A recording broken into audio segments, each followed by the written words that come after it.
வாளையார் சோதனை சாவடி அருகே பயங்கரம். நகை தொழிலாளியை கடத்தி 41 லட்சம் ரூபாய் கொள்ளை. கோவை அருகே தேசிய நெடுஞ்சாலையில் சினிமா பாணியில் அரங்கேறிய துணிகர கொள்ளை சம்பவம் பெரும் பரபரப்பை ஏற்படுத்தியுள்ளது.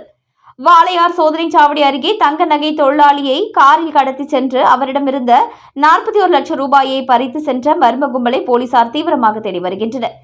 கேரள மாநிலம் பட்டாம்பியை சேர்ந்த 56 வயதான லக்ஷ்மணன் என்பவர் தங்கம் தொடர்பான வேலை செய்து வருகிறார்.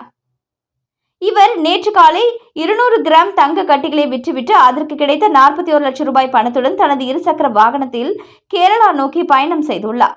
காலை 8:30 மணி அளவில் கோவை பாலக்காடு தேசிய நெடுஞ்சாலையில் கேஜி சாவடி எல்லைக்குட்பட்ட வாளையார் சோதனை சாவடியை கடந்து 200 மீட்டர் தொலைவில் லக்ஷ்மணன் சென்று கொண்டிருந்தார். அப்பொழுது அவரை ஒரு சில்வர் கிரே நிற ஸ்விஃப்ட் கார் பின்தொடர்ந்து வந்துள்ளது. திடீரென காரில் வந்த 6 பேர் கொண்ட கும்பல் லக்ஷ்மணனை இருசக்கர வாகனத்தை வழிமறித்து கீழே தள்ளியது. அதிர்ச்சியடைந்த லக்ஷ்மணன் அந்த மர்ம கும்பல் பலவந்தமாக காரில் கடத்தி சென்றது. மேலும் அவர் ஓட்டி வந்த இருசக்கர வாகனத்தையும் அந்த கும்பல் கையோடு எடுத்து சென்றது. அந்த இருசக்கர வாகனத்தின் ரகசிய அறையில் மறைத்து வைக்கப்பட்டிருந்த 41 லட்சம் ரூபாய் பணத்தை அந்த கும்பல் பறித்துக் கொண்டது. பின்னர் கேரள மாநிலம்